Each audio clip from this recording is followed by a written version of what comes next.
Hey everybody, solving quadratic equations, part 3. Math muscle here with the factoring and completing the square methods for doing so. Just an FYI that it is assumed that you have the skills to be able to factor quadratics as well as use the completing the square method at this point. If you don't know how to do those or you need more practice with them, please see the other videos that I have on those topics. So without further ado, let's get it started. All right, so if you have the skills to do some factoring with quadratics, you can go ahead as usual and do some work on problems 1 through 4. Otherwise, I'm going to go ahead and get started with these right here. So the first thing we want to do is make sure that each of our equations is equal to 0 on one side. So as I look at the first question, it looks like we've got that form set already. You can see that I have the quadratic equation equal to 0. So I'm going to factor, writing two binomial equations as a product set equal to 0. I want the two numbers to multiply to 6 and add a negative 5. So I would have a negative 2 and a negative 3. That tells me by the zero product property that either x minus 2 has to equal 0 or x minus 3 has to equal 0. Thus, the solutions to that quadratic equation would be x equals 2 and x equals 3. Okay, let's look at number 2. Now in this case, we're not quite in the form that we want to be, so I'm going to subtract 8x over to the left side, setting the right side equal to 0. Now I've got what I want over here. I'm going to factor. The first thing I'm going to do is I'm going to take out a 2. This will make the factoring method somewhat easier because now I've got a leading coefficient of 1 inside that parentheses on the quadratic term. So the two binomials that I will work with, I'm going to run out of space here, but I want the two numbers to multiply to negative 5 and add to negative 4. So I want a negative 5 and I want a positive 1. Now this factor right here will yield a solution of x equals 5, and this factor right here will yield a solution of x equals negative 1. There's our two solutions in that case. Okay, number 3. We're going to have to use a slightly more difficult method here because the leading coefficient is no longer a 1, it's a 3. So using guess and check, of course, 3x times x is equal to 3x squared. There's no other way to make that work with whole number coefficients. Okay, and it just so happens that in this case we would want this to be 3x minus 5 and x plus 1. The method on how to get that, again, can be covered in another video, but to some extent it's guess and check. Now what I'll use here again is the zero product property, set both of the factors equal to 0, and I'm going to be able to find the solutions, which would be x equals 5/3. I would leave it just like that. X equals negative 1. You're going to want to consult your teacher or instructor on how they'd like you to show your solutions. Okay, this last example we actually covered in the previous video, but it doesn't have a linear term, which is okay. You're just going to use this idea of the difference of two squares. So I'm going to take the square root of 9x squared, which is 3x, and I'm going to take the square root of 64, which is 8. And because it's the difference of two squares, I'm going to use this method and the opposite sign of the constants. That tells me that 3x minus 8 should equal 0, or 3x plus 8 should equal 0, yielding solutions of positive 8/3 or negative 8/3. That can also be done in a different method by adding 64, dividing by 9, and then taking the square root.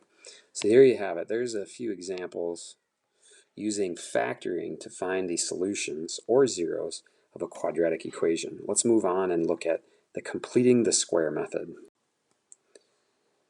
Okay, so here we've got two examples using the completing the square method. Again, I'm going to show some quicker advancing steps in order to solve this. If you want the basics on how to do completing the square, check out my other videos. Okay, so what I'm going to do is I'm going to write x squared plus 8x, and then I'm going to leave a little space, and then add 11, and then subtract that same value. Okay, so in essence, I'm adding 0. Right? This adding the same value and subtracting the same value is like adding 0. So I'm going to add 16 and subtract 16. Now how I got that was I took half of 8 and I squared it. And the reason I took half of 8 and squared it is because it allows me to compress this. If I add 11 and negative 16, I get negative 5. Now I'm able to use a very similar method to what I did in part 2 here. And I'm going to add 5. So I get x plus 4, quantity squared equals 5. Therefore, x plus 4 is equal to plus or minus the square root of 5. Okay, and now I can solve by subtracting 4. And I get my two solutions. Those two solutions would be x equals negative 4 plus root 5 and x equals negative 4 minus root 5. There you go. Two solutions written out like that. This is also a way to write two solutions, just in a more compact form. Talk to your teacher again about that. Okay, let's do it for another here. Now this is slightly more difficult because this number 5 here is not an even number. So we're going to have to do a little work, but we're always going to add a number, then plus 6, then subtract that number and set it equal to 0. Okay, so half of negative 5 is negative 5 halves. If I square that, I get 25 fourths. Okay, so I'm going to compress the left side. This will be x minus 5 halves, quantity squared. And on the outside, I'm going to get 25 fourths is 1/4 more than 6. So this is the same as 24 fourths, oops, I'm sorry, 24 fourths minus 25 fourths. So this will be equivalent to x minus 5 halves squared minus a fourth, or equal to 1/4. Now I'm going to take the square root of both sides. So that'll be plus or minus the square root of 1/4, which is 1/2. Therefore, this will be x equals 5 halves plus or minus 1/2. Now, if I were to simplify that, that would be x equal to 5 halves plus 1/2, or x equal to 5 halves minus a half. These come out to be really nice numbers. 5 halves plus 1 halves is 6 halves. 6 halves is equal to 3. 5 minus 1 is 4, so 4 halves, or 4 divided by 2, is 2. There are solutions. Okay, that's using completing the square. I got one more example, a little bit more complex, and that'll be it for the lesson. Okay, so let's take a look at this. First off, what I notice is I want this side to equal 0. So I'm going to take 2x squared minus 8x minus 10, set it equal to 0. Now in completing the square, I want the coefficient on x squared to be 1, so I'm going to factor out a 2.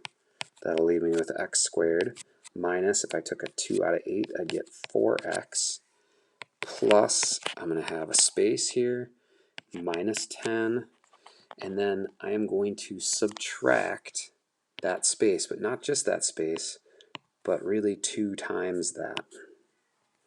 Alright, so I'm going to have 2 times whatever that value is, and set that equal to 0.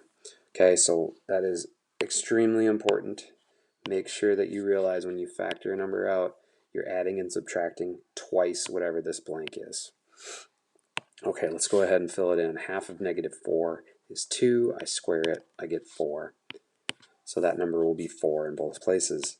Therefore, this will be the quantity x minus 2 quantity squared minus 10 times, minus 10 minus 2 times 4, which is a negative 8. So this will simplify to the following. Okay, I took the negative 18, shift it over to the right side. I'm going to divide by 2.